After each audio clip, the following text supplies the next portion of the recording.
नमस्कार मित्रों। प्रेषित पत्र की नई श्रृंखला में आप सभी का हार्दिक स्वागत है। जिज्ञासु ने पूछा, अच्छे लोगों के साथ ही बुरा क्यों होता है?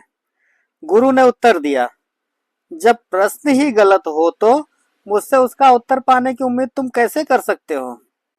प्रश्न होना चाहिए था, जब अच्छे लोगों का बुरा समय आता है तब उनका क्या होता है, और उसका उत्तर होता, वे और अच्छे हो जाते हैं। यह हमारी प्रज्ञा नहीं, बल्कि हमारी प्रज्ञा की दिशा है, जो हमारी प्रगति की गति को निर्धारित करती है, बशर्ते हमें पता हो कि सही प्रश्न कैसे किया जाए। अपनी हर परेशानी पर पूछे, मैं ही क्यों, और फिर अपनी प्रज्ञा का उत्तर सुने। खुद को प्राप्त हुई असंख्य कृपाओं के लिए पूछे, मैं ही क्यों, और फिर अपनी प्रज्ञा की आवाज को दोबारा सुने। अंतर पर ध्यान दे, प्रश्न की सशक्तता को अनुभव करें। प्रश्न में बहुत शक्ति होती है। सही समय पर पूछा गया सही प्रश्न हमारी प्रज्ञा की दिशा बदल सकता है, और इस तरह हमारे जीवन की भी। यह मेरे साथ ही क्यों हो रहा है? यह प्रश्न आपकी प्रज्ञा को उस दिशा में मोड़ देता है जो आपको स्वयं पर तरस खाने की ओर ले जाती है। लेकिन उसी परिस्थिति में यदि आप यह प्रश्न पूछे, इस स्थिति से मैं क्या सीख सकता हूँ, तो आपकी प्रज्ञा आपको उच्चतर परिपक्वता की ओर ले जाएगी। वह मुझे समझ क्यों नहीं रही है? यह प्रश्न आपकी प्रज्ञा को दूसरों पर दोषारोपण करने और खुद उत्पीड़ित होने की ओर ले जाएगा। इसके बजाय पूछे, वह मुझे समझ सके, इसके लिए मैं क्या करूं? तो आप महसूस करेंगे कि स्थिति अभी भी आपके हाथ में है। यह प्रश्न आपको एक ज्यादा सूझबूझ वाला और ज्यादा जिम्मेदार व्यक्ति बना देगा।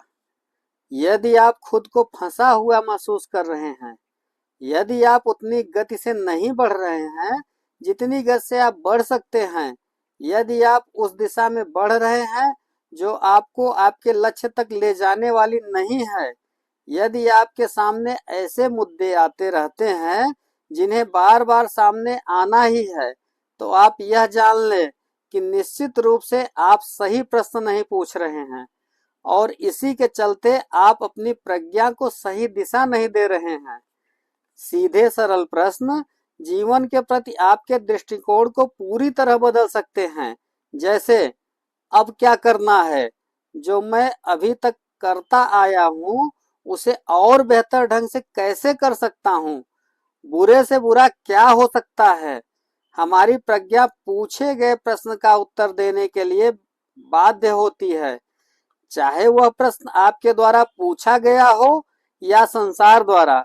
इसलिए अपने प्रश्न को ध्यान से चुनते रहे और अपनी प्रज्ञा को रचनात्मकता की दिशा में मोड़ते रहें।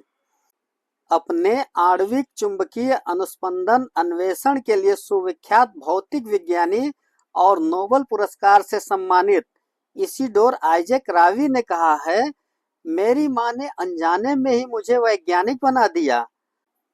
ब्रुकलिन में हर यहूदी माँ स्कूल से घर लौटकर आए अपने बच्चे से पूछा करती थी, तो आज स्कूल में तुमने कुछ सीखा?